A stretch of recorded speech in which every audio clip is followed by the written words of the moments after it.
السلام علیکم دوستو، کیسے ہیں آپ سب؟ میں زمینہ فیاض ایک بار پھر آپ کے ساتھ میں شروع کر رہی ہوں عالم رویا بائی تحریم ارشد ایپیسوڈ 68۔ تو شروع کرنے سے پہلے ہمیشہ کی طرح کہوں گی کہ اگر آپ میرے چینل پر نئے ہیں یا اب تک چینل کو سبسکرائب نہیں کیا ہے تو پلیز چینل کو سبسکرائب کر لیں، بیل آئیکن کو ضرور دبا دیں اور اپنے کانٹیکٹس میں ناول کو شیئر ضرور کریں۔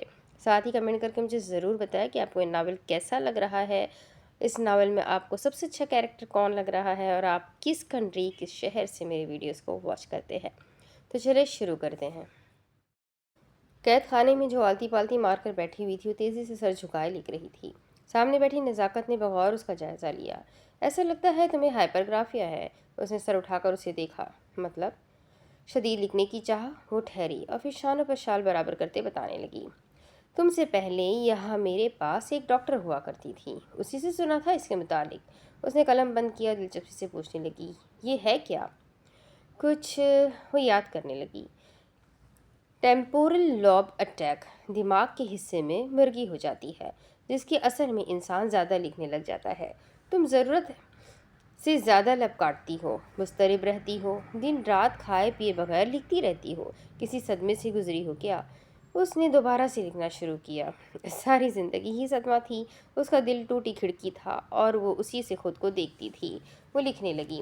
نزاکت اسے نصیحت کرنے لگی، تم جیسے ہی باہر نکلو گی تو لاہور ایک ڈاکٹر ہے، اسے دکھا دینا۔ ٹھیک ہے۔ کچھ سوچتے ہوئے وہ رکی۔ اس نے اسے دیکھا۔ تم باہر نکل کر کیا کرو گی؟ میں؟ وہ سوچنے لگی۔ میں اپنے بیٹے کو لے کر کسی باہر کے ملک جاؤں گی۔ باہر کے ملک کدھر؟ اس نے فی الفور پوچھا۔ امریکہ۔ لعنت بھیجوں میں امریکہ پر، وہ نحوست سے بولی تھی۔ کیا یہ امریکہ نہیں جس نے پاکستان کو دہشت گرد قوم کہا تھا؟ کیا یہ امریکہ نہیں جس نے پاکستان سے دنیا کو تجارت کرنے پر منع کیا تھا؟ 1993۔ اس نے کچھ سوچتے ہوئے اس بات میں سر ہلایا۔ کب ہے تمہاری ٹرائل؟ حاجہ نے کہا ہے تاریخ لے کر بتائے گی۔ اس نے کاغذ قلم رکھ دیا۔ اس پر بھی دو پیشیاں لگ جائیں گی، سمجھ نہیں آتا کس کو رو۔ وکلا دو دو تین تین کیس ایک ساتھ لے لیتے ہیں جنہیں بیک وقت میں حل کرنا محال ہوتا ہے، اس سے تاریخ پر تاریخ ملتی ہے۔ عدالتوں میں لوگ انصاف لینے کے لیے دھکے کھا رہے ہیں اور اگر وکیل کو کوئی ایمرجنسی آ جائے تو یہاں جواز دینے کا بھی موقع مل جاتا ہے۔ یہی باہر کے ملک میں ہوتا تو جج صاحب دو ٹوک انداز میں کہہ دیتے، آپ کوئی اور وکیل کر لیں، ٹرائل ملتوی نہیں ہوگا۔ ایک عدالت میں 100 کیس لگے ہیں اور جب اتنا پریشر ہوتا ہے تو پھر کرپشن ہوتی ہے۔ یہاں راضی نامہ امن کی بجائے جان چھڑانے کے لیے کیا جاتا ہے۔ لوگوں کے پاس وکیل کی فیس بھرنے کی استطاعت نہیں ہے۔ کتنی لا ریفارم کمیشن رپورٹس بنا لو لیکن کوئی ان کا جائزہ ہی نہیں لے گا۔ وکلا اور جج صاحبان کیس لوڈ کے گرداب میں پھنسے ہیں۔ باہر کے ممالک والی کورٹ اگر ہماری ڈاکٹ اٹھا کر دیکھ لے تو میں یقین سے کہتی ہوں ان کی چیخیں پاتال تک جائیں گی۔ نزاکت خاموشی سے بیٹھی اسے دیکھ رہی تھی۔ اس نے دوبارہ سے کاغذ قلم اٹھایا۔ اس نے لب کھولے۔ تمہیں ایک بار معلومات ضرور کروا لینا کہ تمہیں ہائپرگرافیا ہے کہ نہیں۔ وہ بیزاری ہوئی۔ ہاں ہاں ٹھیک ہے۔ اس نے اسے ہاتھ دکھایا۔ کروا لوں گی، لکھنے دو ابھی۔ بیٹھک میں بٹ خاندان بیٹھا ہوا تھا۔ جنازے کے بعد لوگ اپنے گھر کی جانب روانہ ہو رہے تھے۔ صرف قریبی رشتہ دار گھر میں موجود تھے۔ سلیمان الفت کے ساتھ بیٹھا تھا۔ جنازے کی وجہ سے وہ اپنی ماں سے ٹھیک طرح مل نہیں پایا تھا۔ سامنے صوفے پر بخت روا شاز اور عبدالتواب بیٹھے ہوئے تھے۔ سلیمان نے ہنوز اس کا ہاتھ تھاما ہوا تھا۔ وہ گاہے بگاہے سے بار بار ماں کے چہرے کو دیکھ رہا تھا۔ اس نے سنا تھا اس کی ماں بہت خوبصورت تھی۔ وہ واقعی بہت خوبصورت تھی۔ تم میری وجہ سے شرمندہ تو نہیں ہو؟ سلیمان نے نفی میں سر ہلایا۔ نہیں تو۔ اپنے بیٹے کو بغور جائزہ لے رہی تھی۔ کم عمر تھا پر بڑا ہی سیانہ تھا۔ وہ ٹھہرا اور دلجمی کرنے والا بچہ تھا۔ اس نے ایک نظر شاز اور بخت روا کو دیکھا۔ وہ بھی ایسے ہی تھے، پرسکون، صابر اور مستقل مزاج۔ اسلم اور اسلام بھی ایسے ہی تھے۔ عبدالتواب کو اس نے دیکھا۔ اس کے غصے اور دماغ کے متعلق اس نے بہت کچھ سنا تھا، مگر اب لگ رہا تھا وہ اس کا زمانہ جاہلیت تھا۔ میں تو آپ کا شکر گزار ہوں، مسکرائی۔ اچھا، مجھے ڈھونڈنے کا شکریہ، مجھے میرا حق اور میری پہچان دلانے کا شکریہ۔ بخت روا کے لبوں پر تبسم در آیا۔ مجھے نیلوفر نے یہاں بہت مشکل وقت دیا ہے۔ اگر یہاں لالی باجو نہ ہوتی تو میرا یہاں رہنا ناممکن تھا۔ ہر مرتبہ طے کرتا تھا گھر سے بھاگ جاؤ، حرام زادہ، حرامی، حرام کے پلے جیسے الفاظ تو ایسے لگتے تھے جیسے میرے میرے القابات ہے۔ اس کا دل دکھا تھا کہ آپ یہیں رہیں گی میرے ساتھ؟ شاز نے گلا کھنکارا۔ ہاں یہیں رہیں گی۔ بخت روا سنجیدہ ہونے لگی۔ تو کوئی خطرہ تو نہیں؟ وہ ذرا مسکرایا اور سادگی سے کہنے لگا، خطرہ میں نے استعمال کر لیا ہے۔ لیکن الفت کہنے لگی، کیا مجھے نیلوفر یہاں رہنے دے گی؟ بخت روا بولے، تمہیں فکر کرنے کی ضرورت نہیں بیٹی۔ لیکن اسے ماضی یاد آنے لگا۔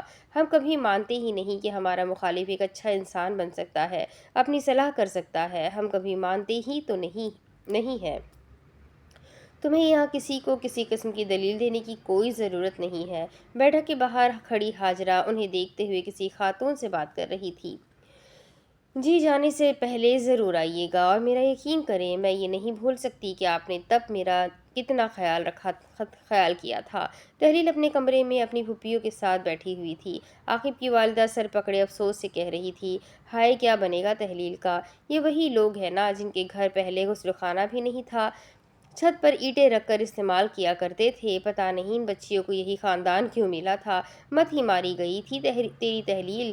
بس کر دے پھپھو، وہ بے بسی سے کہہ پڑی۔ وہ تھکان سے انہیں دیکھتے ہوئے مدھم آواز میں کہہ رہی تھی، میرا اس پر اختیار نہیں تھا، میں مجبور تھی۔ میرا اختیار ہوتا تو میں کبھی اس آدمی سے شادی کرتی، اور اب کیا آپ اس سب کے لیے مجھے ساری زندگی طعنے دیتی رہیں گی؟ انہوں نے پلنگ پر لیٹی ہوئی نیلوفر سے پوچھا، اس کا تم نے کیا کرنا ہے؟ مجھ سے پوچھے پھپھو، وہ کہنے لگی، یہ میری زندگی ہے۔ کمرے میں خاموشی چھا گئی۔ مجھ سے ایک غلطی ہوئی ہے، اس کا مطلب یہ نہیں آپ سب ساری زندگی مجھے باتیں سنائیں گے۔ دروازے پر دستک ہوئی تو وہ خاموش ہو گئی۔ حاجہ کندھے پر بیگ لٹکائے ہوئے کمرے میں چلی آئی۔ اچھا میں جا رہی ہوں، آگے بڑھ کر اپنی پھوپھیوں سے مل رہی تھی۔ وہ کمرے سے باہر نکلی۔ باہر سے شاز نے بھی دروازہ کھٹکھٹایا۔ اوکے پھر۔ تحلیل نے ایک نظر اسے دیکھا اور نگاہیں پھیر لی۔ حاجہ بیٹھک کے باہر الفت کو الوداع کہنے آئی تھی۔ الفت آپ سے مل کر اچھا لگا۔ وہ اس کی جانب متوجہ ہوئی۔ حالات کچھ نارمل ہوں گے تو چائے پر ضرور آئیے گا۔ اس نے مسکرا کر کہا، ضرور آؤں گی۔ نظر شاز پر گئی، لیکن شرط یہ ہونی چاہیے چائے شاز کے ہاتھ کی ہو۔ حاجرہ جل گئی تھی۔ اس نے طنزیہ مسکراہٹ سے شاز کی جانب دیکھا۔ وہ نظریں پھیرے اسے نظر انداز کر رہا تھا۔ لگتا ہے شاز کے ہاتھوں کی بنی چائے آپ نے پہلے بھی نوش فرمائی ہے۔ اس کی آنکھوں میں صفا کی اترنے لگی۔ ہاں۔ الفت نے مسکراتی نظروں سے شاز کو دیکھا۔ پی ہے نا؟ اس نے بھی عبدالتواب کی طرح شاز سے اپنے تمام بدلے لے لیے تھے۔ حاجرہ کو پہلے لگا تھا وہ مذاق کر رہا تھا، مگر اب سچ آشکار ہو گیا تھا۔ اس نے اس کے کندھے کے قریب چہرہ کیا۔ شاز تم نے مجھے تو کبھی چائے نہیں پلائی۔ انداز سرد ہوا۔ الفت کو حاجرہ کے شفاف طنز کے پیچھے جلن واضح طور پر دکھائی دی۔ شاز خود کو کمپوز رکھے سادگی سے کہنے لگا، تمہارے لیے ہر روز انگلش بریک فاسٹ تو بناتا ہوں۔ اس نے اداکاری سے دیدے پھیلا کر گھمائے۔ اوہ ہاں، میں کیسے بھول گئی؟ عبدالتواب مزہ دیتی مسکراہٹ سے انہیں دیکھ رہا تھا۔ جب تک ہمارے خاندان میں یہ دو نفسیاتی مریض ہیں، تب تک اس خاندان میں شغل کی کوئی کمی نہیں ہے۔ حاجہ برطانوی انداز میں انگلیاں اٹھا کر ہلاتے ہوئے بولی، اوہ ہو۔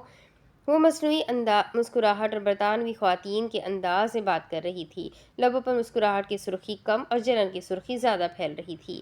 ایسے لگا تھا جیسے اس کے گال کے ارد گرد دھواں پھیل گیا تھا۔ انگلستان میں عورتوں کے اس انداز کو کاکیٹری کہتے ہیں۔ میں بھول گئی تھی۔ شاز نے ماحول کو نارمل دکھانا چاہا اور سر جھکا کر کہا، کوئی بات نہیں، ابھی ہم گھر جا کر چائے پی لیتے ہیں۔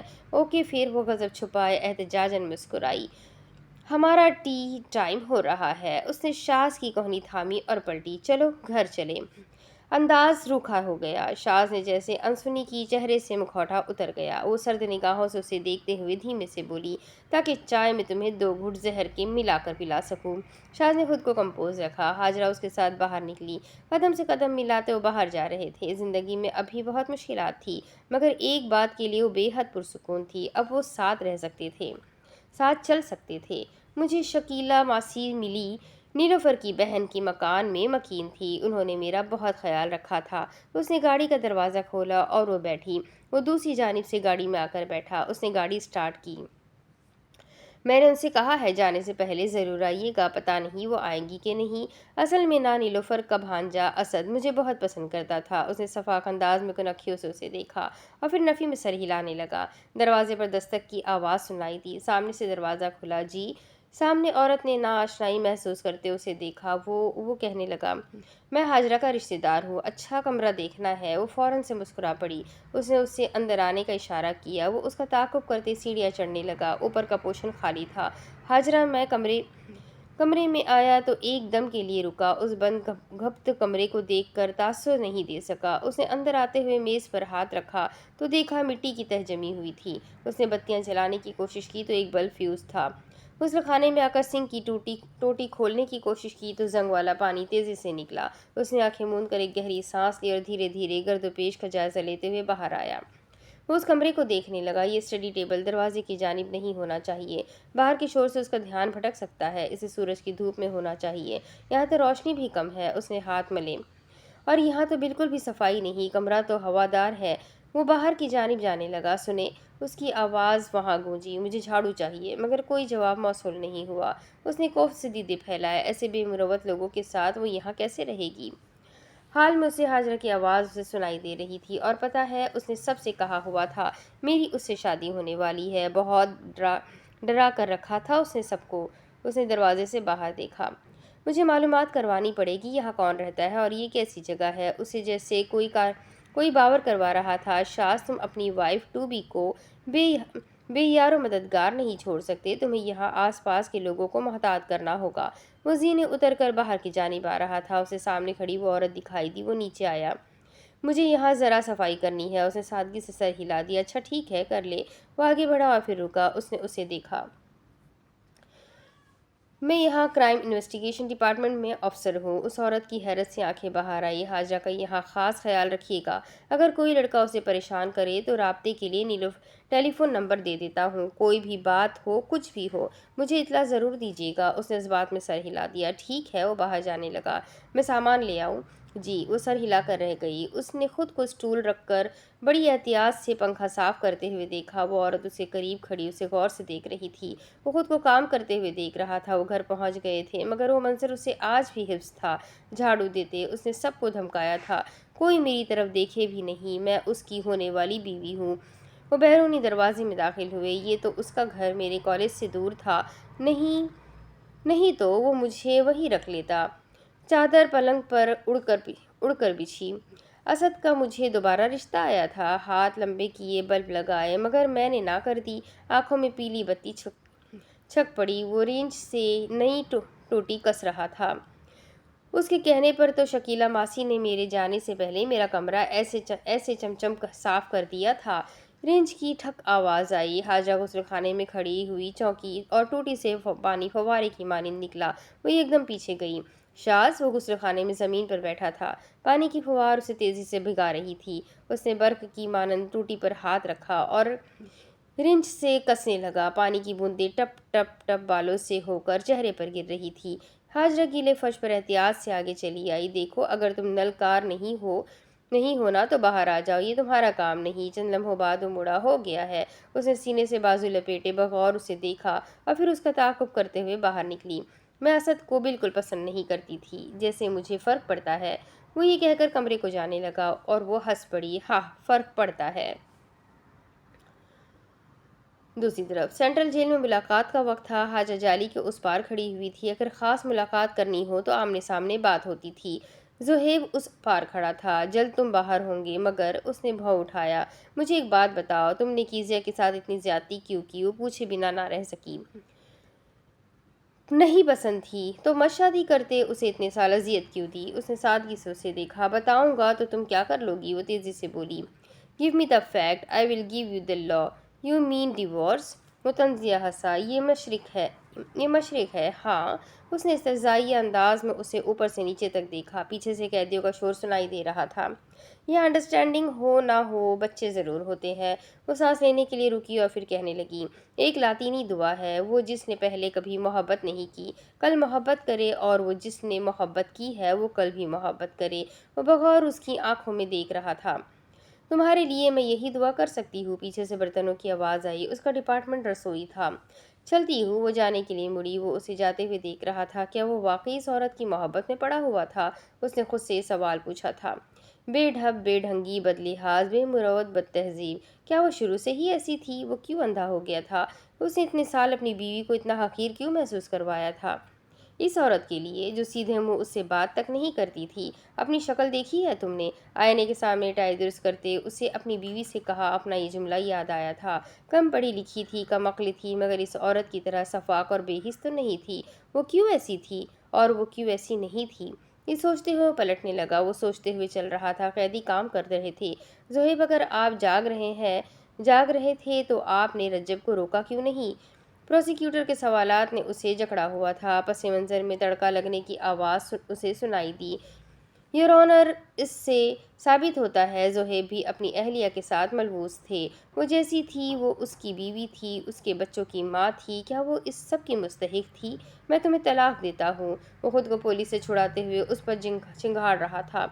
میری زندگی تم نے برباد کر دی، میرے بچے، تمام گواہوں کی شہادتیں سننے کے بعد یہ عدالت اس فیصلے پر پہنچی ہے۔ اس نے آنکھیں میچ لیں۔ وہ اس قصے کو یاد بھی نہیں کرنا چاہتا تھا۔ ملزمان زہیب نجیب اور کیزیا زہیب۔ ہیل کی ٹک ٹک کی آواز گونج رہی تھی۔ وہ تیزی سے آگے چلتی جا رہی تھی۔ ہاتھ میں ان کے کیس کی فائل تھی۔ باہر نکل کر وہ گاڑی کی جانب آئی۔ اس نے دروازہ کھولا اور اندر بیٹھی۔ مستحسن نے دروازہ بند کیا۔ اس نے فائل کھولی، چند صفحات پلٹے۔ پہلی سطر پر عبدالتواب اسلم لکھا ہوا پایا، جس نے یہ پرچہ کٹوایا تھا۔ اس کی افسوس سے نظریں جھک گئی۔ وہ چاہے انہیں بری کروا دے، مگر وہ اس درد کا مداوع کیسے کرے گی جو درد نجیب پہلوان اور ان کے پوتوں نے سہا تھا؟ وہ صفحات پلٹنے لگی۔ ملزمات کے وکیل عبدالتواب پر جرحت کر رہے تھے۔ کیا 20 اکتوبر کی دوپہر 3 بجے کیزیا زہیب نے آپ سے تحلیل اسلام اور جب صلاح الدین کے تھیٹر جانے پر ذکر کیا تھا؟ ہاں یا نہ میں جواب دے۔ کیا تھا کہ نہیں کیا تھا؟ اس نے اس بات میں سر ہلایا۔ کیا تھا۔ That's it your owner. وہ بیٹھنے لگے۔ پروسیکیوٹر عبدالتواب کی جانب چلے آئے۔ مگر اس کے باوجود آپ کو کیزیا پر شک تھا؟ اس نے کہا۔ اس نے کیا، جی۔ وہ جج صاحب سے کہنے لگے، یور آنر، میرا سوال یہ ہے، جب ملزمان کے خاندان کو لڑکی اور لڑکے کے افیئر کے متعلق علم تھا تو یہ خاندان خاموش کیوں رہا؟ نجیب پہلوان جذباتی ہو کر اٹھے۔ میں نے بخت روا کو بتایا تھا، جج صاحب نے سختی سے کہا۔ آپ بیٹھے۔ پروسیکیوٹر نے بات جاری رکھی، اس خاندان نے انہیں تھیٹر تک بھی کیوں جانے دیا؟ اس سے یہ صاف ظاہر ہے کہ ملزمان ملزم رجب کے ساتھ کئی حد تک ملوث تھے۔ انہوں نے ایک کم عمر بچی کو بہلا پھسلا کر اغوا کیا ہے۔ جب وہ بچی اپنے دادا سے بات کر چکی تھی تو پھر وہ غائب کیوں ہوئی؟ حاجرہ نے ضبط سے فائل بند کر دی اور ایک گہری سانس لے کر نفی میں سر ہلاتے ہوئے خیال کو جھٹکنے لگی۔ وکلا کمرہ عدالت کا رخ کر رہے تھے۔ باہر بیٹھے ٹائپ رائٹر کی ٹک ٹک کی آواز راہداری میں گونج رہی تھی۔ شاز کمرہ عدالت میں داخل ہوا۔ حاجرہ کی جو زہیب کے ساتھ بیٹھی ہوئی تھی۔ دوسری جانب پروسیکیوشن کی طرف سے زہرا تھی۔ زہیب نے فاصلے پر بیٹھی کیجو کو دیکھا، مگر وہ سر جھکائے ہوئے بیٹھی تھی۔ جیسے ہی جج صاحب کمرے میں داخل ہوئے، سب ادب سے کھڑے ہو گئے۔ شاز وکلا کے ساتھ تحلیل کے عقب میں آ گیا۔ جیسے جج صاحب بیٹھے تو سب بیٹھ گئے۔ اس چھوٹے سے کمرے میں بے انتہا سنجیدگی تھی۔ سینہ جیسے گھٹتا ہوا محسوس ہو رہا تھا۔ تاریخ اور کیس نمبر کی آواز انہیں سنائی دے رہی تھی۔ جج صاحب نے زہرا اور حاجرہ کو بلایا۔ وہ ان کی جانب چلی آئی۔ جج صاحب کہنے لگے، چونکہ یہ ری ٹرائل ہے، خیال رہے عدالت کا وقت ضائع نہ ہو اور انہی حقائق پر بات کی جائے جو پچھلے ٹرائل میں ڈسکس نہیں ہو سکی۔ انہوں نے دھیرے سے سر ہلایا اور جانے کے لیے پلٹ گئی۔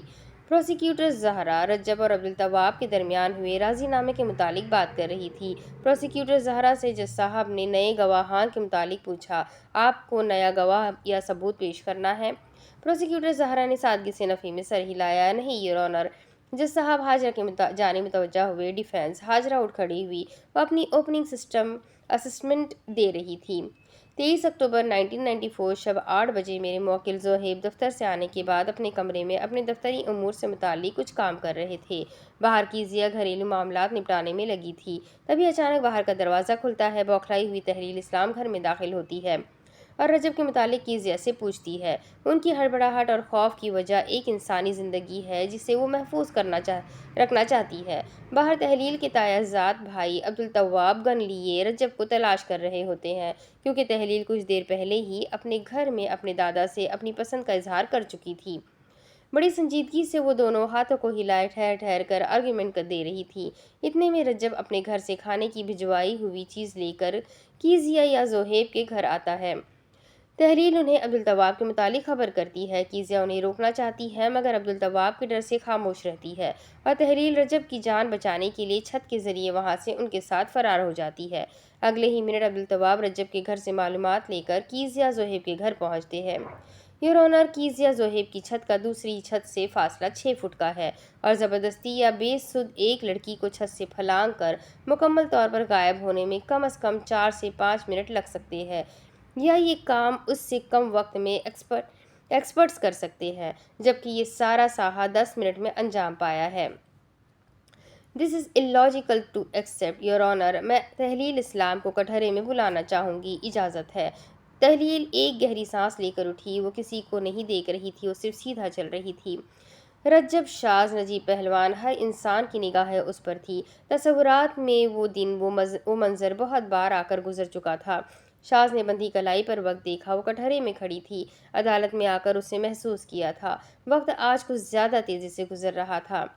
اس کی گواہی کی ابتدائی الفاظ اس کے کانوں میں پڑ رہے تھے۔ میں قسم کھاتی ہوں اور تصدیق کرتی ہوں کہ جو گواہی میں دوں گی وہ سچ، صرف سچ اور سچ کے سوا کچھ نہیں ہوگی۔ حاجہ نے اس سے پوچھا، تحلیل اسلام، کیا آپ بنا کسی زور زبردستی کے رجب صلاح الدین کے ساتھ کیزیا زوہیب کے گھر سے گئی تھی؟ کیجو اور زوہیب یکٹک اسے دیکھ رہے تھے۔ اس نے بڑی ہمت سے دھیرے سے سر ہلایا۔ جی۔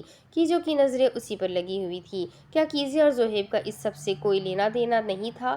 اس نے ایک گہری سانس لی۔ جی۔ تو پھر آپ ان کے گھر کیوں گئی تھی؟ وہ اسے بتانے لگی، میں رجب کو اپنے تایا زاد بھائی سے بچانا چاہتی تھی۔ انہیں رجب اور میرے متعلق غلط فہمی ہو گئی تھی۔ میں رجب کو عبدالتواب سے محتاط رہنے کا کہنا چاہتی تھی۔ مجھے ڈر تھا وہ رجب کو کوئی نقصان نہ پہنچائے۔ مجھے کیزیا کے گھر کا دروازہ کھلا ملا، اس لیے میں اس کے گھر چلی گئی، اور اس کے بعد جو ہوا وہ آپ سب جانتے ہیں۔ حاجہ نے اس سے پوچھا، آپ یہ بیان کسی کے دباؤ میں آ کر دے رہی ہے؟ نہیں۔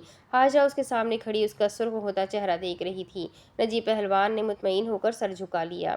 رجب بغور اسے دیکھ رہا تھا۔ کیا اس کی ایک گواہی نے اس کے کردار پر سوالیہ نشان بنا دیا تھا؟ وہ جی اور نہیں کہنا اس کے لیے کتنا مشکل ہوا ہوگا یہ صرف وہ جانتی تھی۔ تحلیل، کیا آپ نے اپنی مرضی سے رجب صلاح الدین سے شادی کی تھی؟ تحلیل نے ایک گہری سانس لی۔ جی۔ حاجرہ نے وہ کیسٹ ریڈر کے سامنے پیش کی تھی جسے چلایا جا رہا تھا۔ عدالت میں خاموشی چھا گئی۔ چند منٹ بعد پروسیکیوشن نے باچا کے متعلق درخواست دی تھی۔ جج صاحب نے قلم اٹھایا۔ وہ اس سے پہلی اگلی سماعت کی بات کرتے وہ بولی، یور آنر۔ وکلا کے ماتھے پر بل پڑے۔ حاجہ نے ناسمجھی سے تحلیل کو دیکھا۔ مجھے آپ سے کچھ کہنا ہے۔ کی جو چونک کر رہ گئی، وہ بے تاثر چہرے سے اسے دیکھ رہے تھے۔ مجھے پتا ہے آپ مصروف ہیں، مگر میری آرگیومنٹ کے لیے مجھے بس 1 منٹ دے دیں، اس نے گزارش کرتے ہوئے کہا تھا۔ حاجہ اس کے قریب چلی آئی۔ پروسیکیوٹر زہرا نے بازو سینے سے لپیٹ لیے۔ اجازت ہے۔ جج صاحب پوری توجہ سے اسے دیکھ رہے تھے۔ حقائق اور ثبوت جان کر رجب کے چارجز لفٹ ہو گئے۔ میں بھی یہی چاہتی تھی۔ اس کی آواز لرز رہی تھی۔ لیکن میں چاہتی تھی میں اپنی جانب سے اپنے رخ کی کہانی عدالت کو بتا سکوں، مگر مجھے اس کا موقع ہی نہیں ملا، کیونکہ میں مائنر ہوں۔ میرے گارڈین نے میرا فیصلہ کر دیا اور یہی ہوتا ہے۔ مجھے لگتا تھا کہ مرد کے معاشرے میں عورت کو بولنے کا حق نہیں ہے، مگر قانون عورت کو بولنے کا حق دیتا ہے۔ میں اس دن مجبور ہو کر یہاں سے فرار ہوئی تھی۔ میں کبھی بھی یہاں سے جانا نہیں چاہتی تھی۔ میں جانتی ہوں میری یہ گواہی گزشتہ ماہ پہلے بنی میری عزت کو واپس نہیں لا سکتی۔ مجھے اس بیان کے بعد بھی اپنے خاندان اور معاشرے میں بہت کچھ سننا پڑے گا، مگر میں ایک مرتبہ اپنے رخ کی کہانی بیان کرنا چاہتی ہوں۔ میں تحلیل اسلام۔ اس کی آواز بھیگی تھی، مگر اس نے خود پر غلبہ پا لیا۔ میں نے اپنے دادا سے اپنی پسند کا اظہار کیا تھا۔ اس پسند میں میرے تایا زاد بھائی کے لیے انکار تھی۔ مجھے یہاں اس مقام پر لانے والے میرے اپنے لوگ تھے۔ میری دوست کوہ نور، جس نے مجھے نصیحت کی کہ مجھے اپنے تایا زاد بھائی سے پیچھا چھڑانے کے لیے رجب کو استعمال کرنا چاہیے، کیونکہ ان کی دوستی دشمنی میں بدل گئی ہے۔ میرے دادا وقت روا، جنہیں لگتا ہے لڑکی کی شادی کروا کر ہمارے سارے مسئلے حل ہو جاتے ہیں۔ میرے تایا زاد بھائی عبدالتواب اور دوسرے مشرقی مردوں کی طرح غیرت کے شکار، اور پھر میرا ڈر، میری جنس، یہ معاشرہ اور میرے حالات میری ٹریجڈی میں کردار ادا کرنے کے لیے کارآمد ثابت ہوئے۔ اس میں رجب، صلاح الدین، کیزیا اور زہیب نجیب کا کوئی کردار نہیں تھا۔ میں ان تینوں سے اپنی اور اپنے خاندان کی جانب سے معذرت کرتی ہوں۔ یہ جانتے میری معذرت اب ان کے لیے کچھ نہیں کر سکتی۔ شکریہ یور آنر میری بات سننے کا، ورنہ میں ساری زندگی یہی سوچتی۔ لڑکیاں عدالتوں میں حق نہیں، بدنامی اور کردار کشی کے لیے آتی ہے۔ وہ مڑنے لگی۔ انہوں نے کہا تحلیل۔ رجب برف کا پتلا بنا سم بکم اسے دیکھ رہا تھا۔ اس نے انہیں دیکھا۔ جی یور آنر، کیا آپ اپنے تایا زاد بھائی کے خلاف مقدمہ کرنا چاہتی ہے؟ خائف سی حاجرہ نے اسے دیکھا۔ اس نے مسکرا کر نفی میں سر ہلا دیا۔ میں نے انہیں اللہ کے لیے معاف کیا۔ وہ ٹھہری۔ راضی نامے میں سب سے پہلے یہی لکھتے ہیں نا؟ یہ کہہ کر کٹہرے سے اتر گئی۔ جج صاحب افسوس بھری نظروں سے اسے دیکھ رہے تھے۔ وہ تیزی سے باہر کی جانب جا رہی تھی۔ لوگ اسے مڑ کر دیکھ رہے تھے۔ شاذ کے الفاظ اس کے کانوں میں گونج رہے تھے۔ اللہ ہمیں صرف ہمارے قصور پر پکڑتا ہے۔ اللہ نے آزر کے ظلم پر ابراہیم علیہ السلام کو نہیں پکڑا تھا۔ ہمارے والدین سے غلطیاں اور کوتاہیاں ہو سکتی ہے۔ وہ اپنی کہانی کے پنے لکھ چکے ہیں، مگر ہماری کہانی اب بھی باقی ہے۔ اس لیے خود کو ابراہیم کے دین کے لیے تیار کرتے ہیں۔ رسوائی سے نہ ڈرو، اس بات سے ڈرو تم اس کے بعد کیا کرتے ہو۔ رسوائی صرف ایک ڈر ہے، یہ سیاہ دنیا ہے۔ یہاں سورما سیویئر بن کر نہیں آتے۔ سوچنا یہ ہے ایسا کیا کرے جو رسوائی سے بچا جائے، خود کو بہتر انسان بنا لے، ہر کسی پر بھروسہ نہ کرے، اور جو اس کے بعد ہی مقدر میں کچھ لکھا ہو تو اللہ کے فیصلوں سے مت ڈرے، ان پر قناعت کرے۔ اللہ چاہے گا تو آپ کا راز افشا کر کے بھی آپ کو رسوائی سے بچا سکتا ہے۔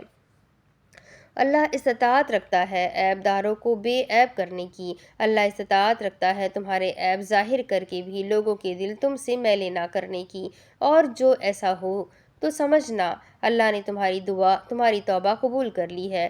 تم تاریخ سے زمانہ جاہلیت کے موضوع کا مطالعہ کرنا، تمہیں اس میں وہ نام بے شمار ملیں گے جو اپنے گناہوں سے رسوا ہوئے ہیں، اور اگلی فہرست میں ان کے کیے نیک اعمال نے ان کی خطائیں اور رسوائی کو مان کر دیا ہے۔ آگے بڑھو لڑکی، ایک نئی صدی کا آغاز ہو رہا ہے۔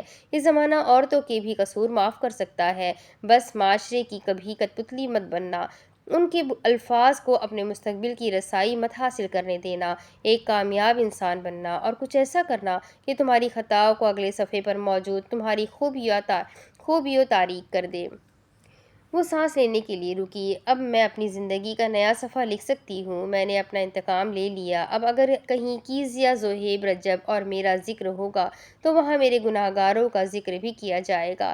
میں اب اپنی زندگی میں آگے بڑھ سکتی ہوں۔ میں ہاجرہ وانٹ ٹو بی سے نجات پا چکی ہوں۔ میں اس عدالت میں سہارے تلاشنے سے بری ہو چکی ہوں۔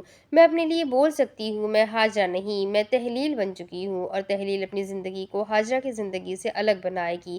خود ترسی، بے بسی، کمزوری اور ابلا جیسے الفاظ میری لغت سے ناآشنا ہو چکے ہیں۔ کمرہ عدالت سے سب نکل رہے تھے۔ ہاجرہ تیزی سے کورٹ روم سے نکل رہی تھی۔ عقب میں سیاہ کوٹ کی جیب میں ہاتھ پھنسائے ہوئے شاز نکل رہا تھا۔ وہ باہر نکل کر آ رہے تھے۔ رجب باہر نکل کر تحلیل کے پیچھے آیا۔ تحلیل، وہ خیال سے نکلی۔ اس نے دھیرے سے مڑ کر دیکھا۔ اوہ! وہ اس کی طرف آئی۔ میں معذرت خواہ ہوں۔ وہ بنا پلکے جھپکے اسے دیکھ رہا تھا۔ وہ خود کو کمپوز رکھے کہہ رہی تھی، میں غصے میں یہ بھول گئی تھی کہ تم میرے لیے بھی لڑ رہے تھے۔ مجھے تم پر بوجھ نہیں بننا تھا، تمہارے ساتھ چلنا تھا۔ اس نے اس کا ہاتھ پکڑا اور مٹھی کھولنے لگی۔ کھلتی ہوئی مٹھی سے چترالی انگوٹھی نکلی۔ رجب سر جھکائے اسے دیکھنے لگا۔ اس نے ایک دم سر اٹھایا۔ یہ تمہیں؟ اس نے جلدی سے اسے پہنا کر اس کا ہاتھ چھوڑ دیا۔ آئندہ اسے مت کھونا۔ مجھے پتا ہے یہ اتنی خاص نہیں، پر میرے لیے یہ ہماری منگنی کی انگوٹھی ہے۔ مجھے پتا ہے تم مصروف ہو، تمہاری کچھ کمٹمنٹس ہیں۔ میں سمجھتی ہوں انہیں سر انجام دے کر میرے پاس واپس آنا۔ اپنا خیال رکھنا، خود کو ضرر مت پہنچنے دینا، اور تم اسام نہیں ہو۔ وہ تاثر نہیں دے سکا۔ وہ ثابت قدمی کا مظاہرہ کرتے ہوئے سنجیدگی سے کہتی جا رہی تھی، نہ میں ہاجرہ ہوں نہ تم اسام۔ ہماری کہانی ہماری ہے۔ ہم نے ایک ساتھ اس سے زیادہ مشکل وقت دیکھا ہے۔ میں نے اپنی زندگی تم پر انویسٹ کرنے کا فیصلہ اب تک نہیں بدلا۔ مجھے غریب رہنا پسند نہیں۔ پچھلے مہینے میں نے اپنے ددیال اور ننیال سے بہت کچھ سنا ہے، اس لیے مجھے تمہارے ساتھ رہنا ہے اور تمہیں اپنی امیر بنانا ہے۔ میں مادہ پرست ہی ہوں اور تم نے مجھے ایسے ہی قبول کیا تھا، اس لیے میں اب بھی ایسے ہی رہوں گی۔ جا رہی ہوں۔ جب واپس آؤ گے تو اپنی امی، نانی اور خالاؤں سے ملواؤں گی۔ And I know that you will surely win their hearts. وہ ایک نظر اس کی آنکھوں میں دیکھ کر پلٹنے لگی۔ فرانسیسی زبان کا مقولہ ہے، محبت میں معاف کرنا پڑتا ہے، ایک بار نہیں 1000 بار کرنا پڑتا ہے۔ سنو، اس نے تھوڑا مڑ کر اسے دیکھا، تمہاری پہلی محبت میں تھا کہ عبدالتواب، جب واپس آؤ گے تب بتاؤں گی۔ وہ مکمل طور پر پلٹ گئی۔ وہ اسے گاڑی کی جانب جاتے ہوئے دیکھ رہا تھا۔ عقب سے حاجرہ اور اس کی عقب سے شاز چلتے ہوئے آ رہے تھے۔ قریب سے نجیب پہلوان اس کی پیٹھ تھپک کر گزرے۔ وہ تھوڑا ہلا اور پھر اس نے انہیں دیکھ کر تحلیل کو دیکھا۔ وہ سر سے دوپٹہ درست کر کے گاڑی کا دروازہ کھولنے لگی۔ ایک جیسے انسانوں کی دنیا میں وہ ایک جیسی ہوتے ہوئے بھی کچھ مختلف تھی۔ میری زندگی ایک عام روٹین میں گزر رہی تھی، مگر پھر ایک چھوٹی لڑکی میری زندگی میں آئی جو مجھ سے دنیا کے متعلق بات کرنے لگی۔ وہ کم عمر تھی مگر باتیں ایسے کرتی تھی جیسے اس نے ساری دنیا دیکھ رکھی تھی۔ دنیا کو دیکھنے کا انداز اس کا کچھ مختلف تھا۔ وہ چیزوں کو ایسے بیان کرتی تھی کہ اس سے پہلے میں نے انہیں کبھی سنا ہی نہیں تھا، مگر اس کی زبان سے وہ باتیں بہت اچھی لگتی تھی۔ وہ مادہ پرست تھی اور اس نے مادہ پرستی کی ایک نئی تعریف بیان کی تھی۔ کسی نے مجھ سے کہا تھا وہ موسم ہے، کسی نے کہا تھا وہ سدا بہار کا پھول۔ خود بھی ڈری ڈری اور سہمی ہوئی رہتی تھی، مگر بے باک اور بے خوف بھی تھی، اپنے لیے بولنے والی، ڈرتے ہوئے ڈر سے نکلنے والی۔ اس نے مجھے میری زندگی کی بھول بھلائیوں سے باہر نکالا، میری الجھنوں کو کلیئر کیا، میری نارمل روٹین کو ایک نیا رخ دیا اور بکھر کر اپنی راکھ سے دوبارہ سے خود کو کھڑا کیا۔ وہ اپنے اور میرے لیے لڑی اور مجھے پہلی نظر میں اچھی نہیں لگی، میں اسے پہلی نظر میں اچھا نہیں لگا۔ میں نے اس کا تعاقب نہیں کیا۔ زندگی مجھے اور اسے خود ایک دوسرے کے سامنے لے آئی اور پھر خوبصورتی، تعلیم، عمر، ذات پات اور حیثیت جیسے الفاظ دم توڑ گئے۔ حاجرہ کی ہیل کی ٹک ٹک کی آواز اسے سنائی دی۔ اس نے آگے بڑھ کر اس کے ہاتھ کی جانب دیکھا، انگوٹھی پر نظر گئی تو بے اختیار پلٹی۔ سامنے سے شاز چلا آیا۔ وہ جھپٹا مار کر گرگ کی طرح رجب کو آگے لے گیا۔ حاجرہ تاثر دیے بنا رہ نہیں سکی۔ اس نے رجب کے کندھے سے ہاتھ ہٹا دیا اور دونوں ہاتھ پیچھے باندھتے ہوئے چلنے لگا۔ رجب نے اسے دیکھا۔ مجھے نہیں پتا آپ نے اسے کیا کہا ہے، مگر شکریہ، اب مجھے آپ کی پالیسی پر یقین ہے۔ آپ لوگوں کو انٹرسٹ کے ساتھ استعمال کرتے ہیں، مگر مطلبی پن کی حد تو دیکھو نا۔ انہوں نے اپنا پھر بھی نہیں لینے دیا۔ ہیل کی چک چک کی آواز پھر سے سنائی دی۔ شیوا بھری گال پر چترائی سے مسکرانے کے سبب گڑھا پڑا۔ حاجرہ نے گلا کھنکارا۔ رجب نے کنکھیوں سے اسے دیکھا۔ یہ مستقل مزاج انسان جسے کبھی غصہ نہیں آتا، نہ یہ ضرورت سے زیادہ ہنستا ہے، یہ محتاط انداز میں لفظوں کا چناؤ کرتا ہے، اس کی ہر بات میں کوئی الجھن ہوتی ہے، یہ خود کو بیوقوف کہتا ہے، بیوقوف بن کر بیوقوف لوگوں کو استعمال کرتا ہے، یہ لوگوں کو استعمال کر کے انہیں یہ کہنے پر مجبور کر دیتا ہے وہ قابل استعمال لوگ ہیں اور یہ ان کی قابلیت ہے کہ ان سے کام لیا جائے، پھر یہ ان سے اپنے 10 کام نکلواتا ہے اور بدلے میں انہیں ایک فیور دیتا ہے اور لوگوں کے دل جیت لیتا ہے۔ یہ ہے اس کی اسٹریٹجی۔ شاز نے گہری سانس لی، رجب کو دیکھا اور تمہید باندھی۔ یہ ہر وقت ٹھنڈی رہتی ہے، طنز اس کا ہال مارک ہے۔ اسے بلیک میل ہونا اور کرنا قطعاً پسند نہیں، سیٹلمنٹ اس کی پہلی چوائس ہے۔ یہ گیوار ٹیک کی حامی ہے، یہ سیاہ ڈھکی تہہ سے بھی سفید کو ڈھونڈ نکالتی ہے، معمولی ہوا کے ساتھ گواہیوں کو مسترد کر دیتی ہے۔ لوگوں پر ریڈنگ اس کا مشغلہ ہے، اس کے مفروضے کبھی غلط نہیں ہوتے، یہ پیچیدہ سے پیچیدہ کرداروں کو پڑھ سکتی ہے۔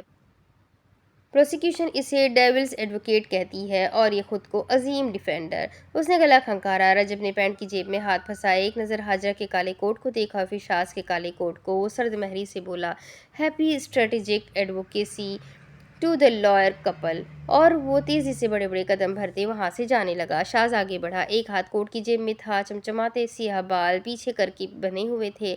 حاجرہ اسے دیکھتے ہوئے آگے بڑھی، اس کا ایک ہاتھ ہوا میں تھا، اس نے مسکرا کر اسے تھامنے کی کوشش کی۔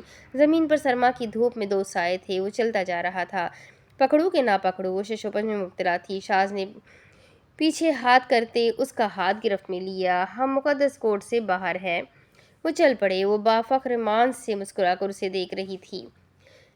تو اس نے جو کہا تھا وہ اس نے پورا کر کے دکھایا تھا۔ شاز، اسے اچانک خیال آیا۔ اس نے اسے دیکھا۔ میں خائف تھی ٹرائل روم میں زہرا کچھ کرے گی۔ شاز ذرا چونکا تھا، پھر پر اس نے تاثرات چھپا لیے۔ وہ اس کا ہاتھ تھامے ہوئے چل رہی تھی، پر اس نے کچھ کیا نہیں۔ تو پھر کیا وہ باجوہ صاحب کے ذریعے مجھ تک پہنچنا چاہتی ہے؟ لیکن کیوں؟ گرگ آنکھیں پھیل گئی۔ کیوں کیا اس نے ایسا؟ مجھے کچھ گڑبڑ لگ رہی ہے۔ وہ گردن لڑکائے سوچ رہی تھی، کیا کچھ ہم سے مس ہوا ہے؟ کیا مجھے اس کا بیک گراؤنڈ چیک کروانا چاہیے؟ وہ تیزی سے بولا، نہیں۔ حاجہ نے اسے ناسمجھی سے دیکھا۔ ہم کوئی فضول خرچی نہیں کریں گے۔ وہ خاموش ہو گئی۔ اگر مجھے کوئی گڑبڑ لگی تو میں کروا لوں گا۔ حاجہ نے بھاؤ اٹھایا، تو پھر اس نے چیتے کی بات کیوں کی جب اسے سب پتا ہے؟ وہ لب کاٹتے ہوئے اسے دیکھ رہا تھا۔ وہ اسے بغور دیکھ رہی تھی۔ مضبوط، چتر اور عیار عورت سے بات چھپانا بھی کوئی آسان امر نہیں تھا۔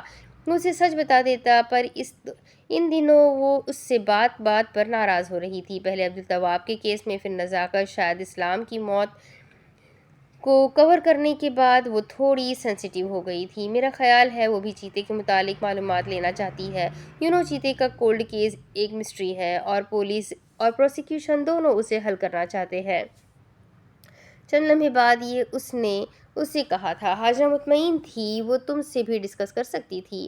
شاز کو اس کے استفسار پر کوفت ہو رہی تھی۔ وہ اور میں اتنے فریبی نہیں۔ یہ کچھ تسلی بخش جواب تھا۔ حاجہ نے سر ہلا دیا، صحیح، اور شاز نے رخ پھیر کر دیدے پھیلاتے ہوئے ایک سکون کا سانس لیا۔ اب اس کے آگے کی کہانی میں آپ کو اگلے ویڈیو میں سناتی ہوں کہ آگے کیا ہوگا۔ ناول کافی انٹرسٹنگ، کافی نالجیبل ہے۔ آئی ہوپ آپ سب کو پسند آ رہی ہے، اور میرے چینل کا اب تک کی یہ سب سے بڑا ناول ہے۔ تو چلیں انشاءاللہ ملتے ہیں اگلے ویڈیو میں۔ تب تک کے لیے اپنا خوب سارا خیال رکھیں، مجھے بھی دعا میں یاد رکھیں۔ ویڈیو کو اگر اب تک لائک نہیں کیا ہے تو پلیز ویڈیو کو لائک کر دے، چینل کو سبسکرائب کر لے، بیل آئیکن کو ضرور دبا دے، کمنٹ کر کے ضرور بتائیں کہ آپ کو ناول کیسا لگ رہا ہے، اور اپنا خوب سارا خیال رکھیں، خوب ساری دعائیں کریں۔ اللہ حافظ۔